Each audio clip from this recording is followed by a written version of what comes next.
আসসালামু আলাইকুম।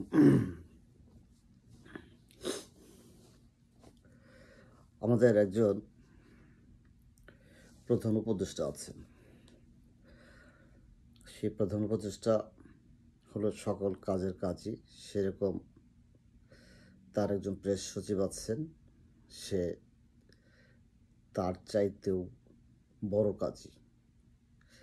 মানে একটা কথা আছে না, যে কাম নাই তো খই ভাজ, ওরকম একটা ব্যাপার। আমাদের প্রধান উপদেষ্টা ডক্টর মোহাম্মদ ইউনূস গত 13ই আগস্ট উপদেষ্টা হওয়ার পর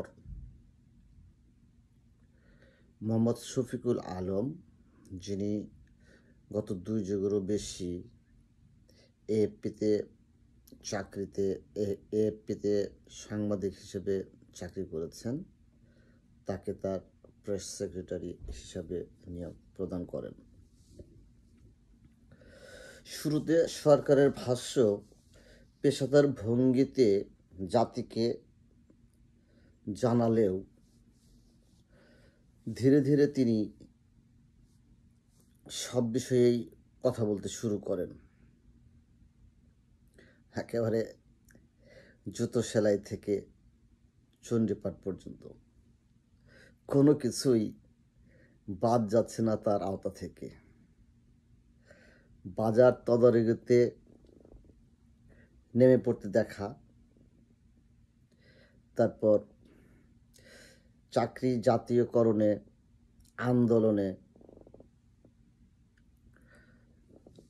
আন্দোলনে লোকদের সাথে বৈঠক করা, এমনকি প্রধান উপদেষ্টা যা বলেছেন তার বিপরীতমুখী কথাবার্তাও তিনি বলে বিতর্ক সৃষ্টি করেছেন। যেমন প্রধান উপদেষ্টা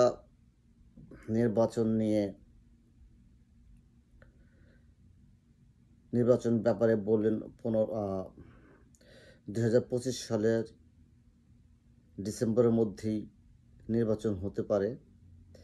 তার পরের দিনই 180 ডিগ্রি উল্টে গিয়ে শফিকুল আলম বললেন, না, নির্বাচন 2026 সালের জুলাই মাসে হওয়ার সম্ভাবনা বেশি।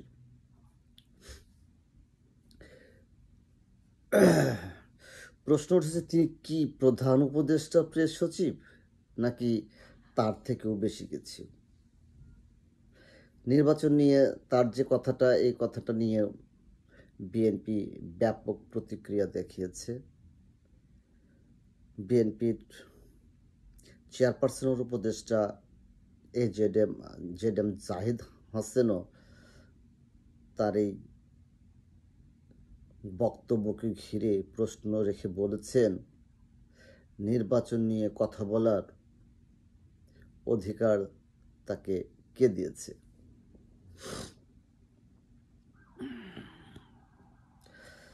এ নিয়ে সামাজিক যোগাযোগ মাধ্যমে ব্যাপক ঝড় উঠেছে, কিন্তু তাতে কি, লজ্জাহীনের লজ্জা ঢাকবেন কি দিয়ে, তাই না?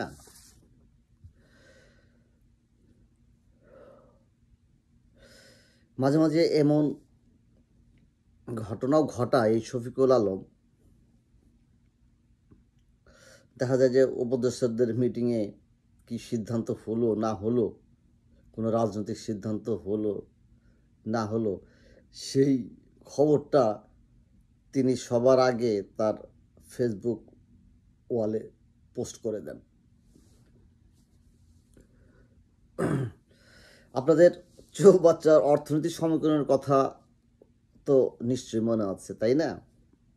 তিনি অর্থনীতি মানে চৌবাচ্চার অর্থনীতি কিভাবে দেশে কাজ করে সেই ব্যাপারে সে একটা থিওরি বাতলে দিয়েছেন। সেটার কথা নিশ্চয়ই আপনাদের মনে আছে, তাই না? আবার তিনি মাঝে মাঝে টকশোতে গিয়ে তার মেজাজও ধরে রাখতে পারেন না। যখন সে তর্কে হেরে যান, যখন সে তার অপোনেন্ট তার্কিক তাকে প্রশ্ন মানে জর্জরিত করেন, সরি, কোনো প্রশ্নের উত্তর সে দিতে পারেন না, তখন সে ক্ষেপে যান, রেগে যান। এবার এই চৌবাচ্চার অর্থনৈতিক সমীকরণের জনক শফিকুল আলম আবার নতুন করে একটা বিতর্কে জড়িয়ে পড়লেন। গতকালই তো গতকাল পহেলা ফেব্রুয়ারি শুরু হলো আমাদের অমর 21শে বইমেলা। তো বাংলা একাডেমি আয়োজিত এই অমর 21শে বইমেলায় গিয়ে বইমেলা প্রথম দিনে উদ্বোধন করতে গিয়ে তিনি শেখ হাসিনার ছবিযুক্ত একটা ডাস্টবিনে ময়লা ফেলে সেই ছবি ফেসবুকে পোস্ট করেন এই শফিকুল আলম। ছবিগুলোর ক্যাপশনে তিনি লেখেন, শনিবার বাংলা একাডেমির বইমেলার প্রথম দিনের জঞ্জাল নিক্ষেপ। আচ্ছা বলেন, কি বলবো? 3বারের সাবেক প্রধানমন্ত্রী যিনি, তারপরও তো জাতির জনক বঙ্গবন্ধু কন্যা, জাতির জনক বঙ্গবন্ধু শেখ মুজিবুর রহমানের কন্যা,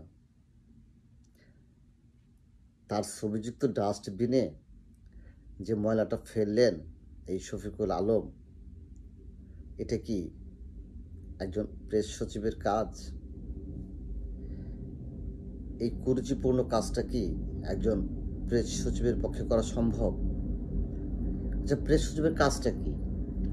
প্রেস সচিবের কাজ তো হলো সরকার কি করছে, সরকারের যে ভাষ্যগুলি সেগুলি সাংবাদিকদের সামনে, বিভিন্ন মিডিয়ার সামনে সে তুলে ধরবে, তাই তো?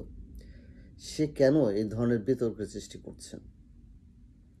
তাহলে কি ধরে নেওয়া যায় সে সরকারের ব্যর্থতাগুলি অন্যদিকে ঢাকবার জন্যই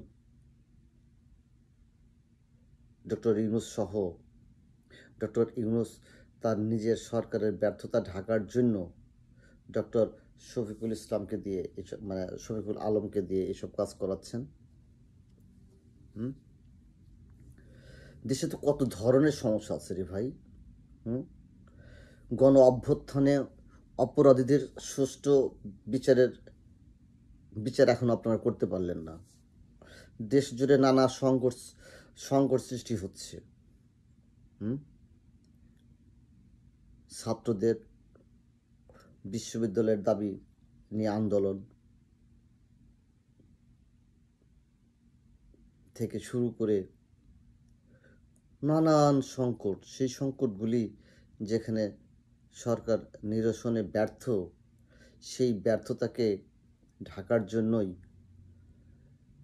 এই শফিকুল আলমকে দিয়ে সরকার এই ধরনের কাজ করিয়ে যাচ্ছে।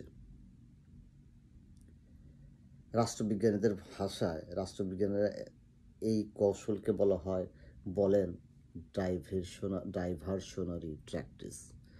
এই ডাইভারশনারি প্র্যাকটিসের ফলে, মানে এই ডাইভার্সারি প্র্যাকটিস হলো ধারণাগত বিভ্রান্তির কৌশল।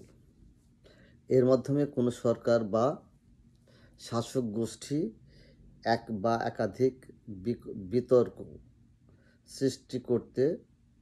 সৃষ্টি করে জনগণের মনোযোগ ভিন্ন খাতে প্রবাহিত করে সমালোচনা থেকে রক্ষা পাওয়ার চেষ্টা করেন। আমার মনে হয় ডক্টর মোহাম্মদ ইউনূস সেই ডাইভারশনারি প্র্যাকটিস বা ধারণাগত বিভ্রান্তির কৌশলেরই আশ্রয় নিয়েছেন। তবে এই কৌশল যে খুব বেশি দিন কাজে দিবে না, সেটা ভবিষ্যতে বলে দিবে। কারণ এই ডাইভারশনারি প্র্যাকটিসের আশ্রয় শেখ হাসিনাও নিয়েছেন। কিন্তু তিনি কিন্তু গদি রক্ষা করতে পারেন নাই। আর ডক্টর শফিকুল আলম যে কাজটি করলেন, এই কাজটি অত্যন্ত নিন্দনীয়, অত্যন্ত জঘন্য, অত্যন্ত কুরুচিপূর্ণ।